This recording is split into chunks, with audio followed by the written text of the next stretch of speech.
Hi everyone, my name is Ian. I'm the designer and developer of this game here. It's called Sature, as in the first two syllables of saturation. And Sature is a strategy board game of color.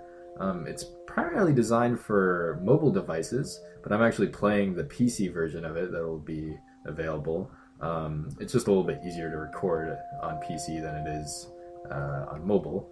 And I'm kind of flipping through the menu here, looking at the different options you've got. You've got an option for playing against a friend, against the computer, or these couple of tutorials. And I'm going to go ahead and make a match against the computer.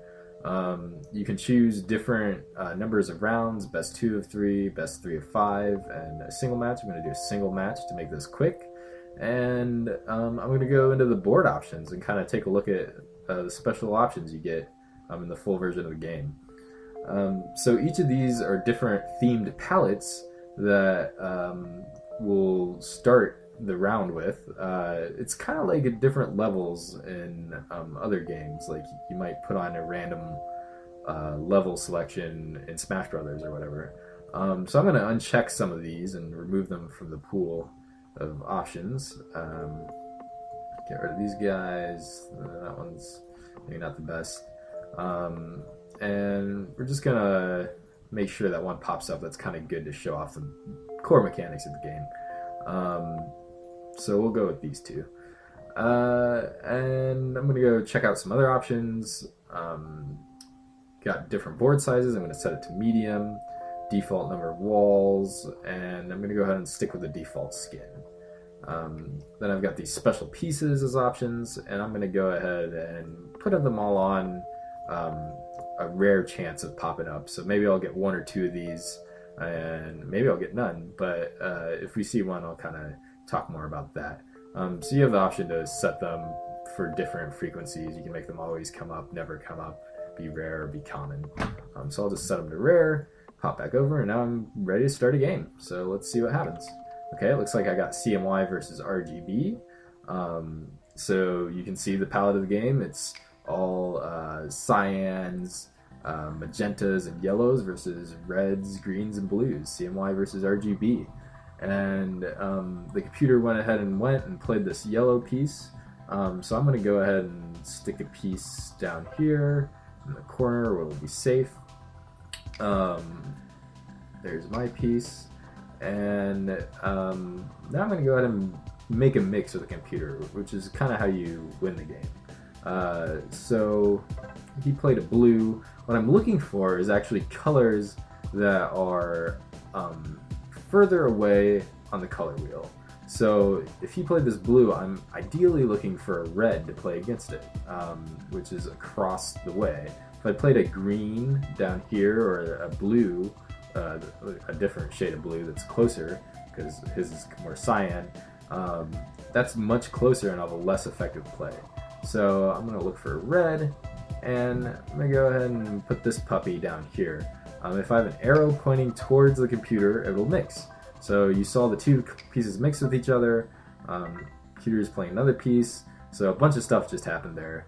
And you might have noticed this slider moving back and forth. This slider actually indicates who's winning in the game. The goal of the game is to darken and desaturate your opponent's colors. And whoever has the most brightness, this slider will lean towards. It's on my half of the board, so I'm winning.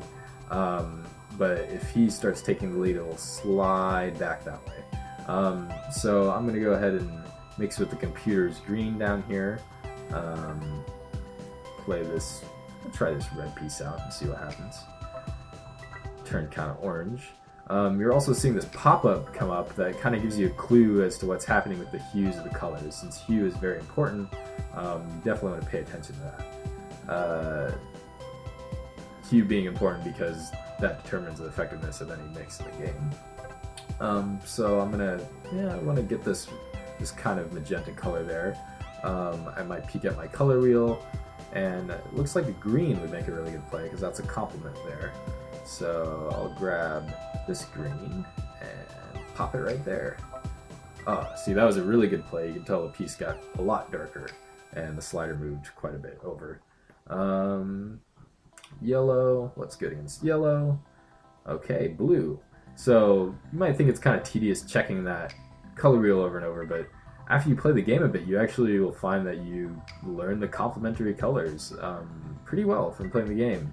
And that's a pretty cool thing. It's kind of this latent educational element to the game. Not that it like beats it down your, I don't know what saying I'm going for right now, but not that it like yells at you to learn stuff by any means. But it's pretty cool that you might just accidentally learn some, you know, a little bit of color theory and maybe be better at dressing yourself. Who knows? So I'm gonna go ahead and place this piece here. Still mixing colors.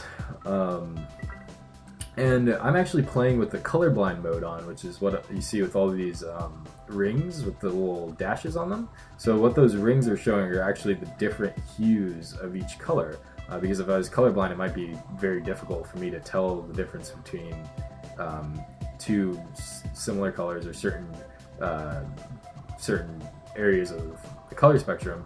So what this does is it just visually marks the hue of each color, and instead of comparing the colors visually, I might be able to just go, oh, this dash is up there. I actually want to find a dash that's on the opposite side. The closest thing I have is this purple. I'm going to plop that there, and it made a pretty good mix. Whereas if the dashes are in a similar rotational position, it won't be quite as effective. So that was the best solution I could come up with for integrating a colorblind accessible mode of game, which was really important to a lot of people that I met when I showed this game at exhibitions and stuff.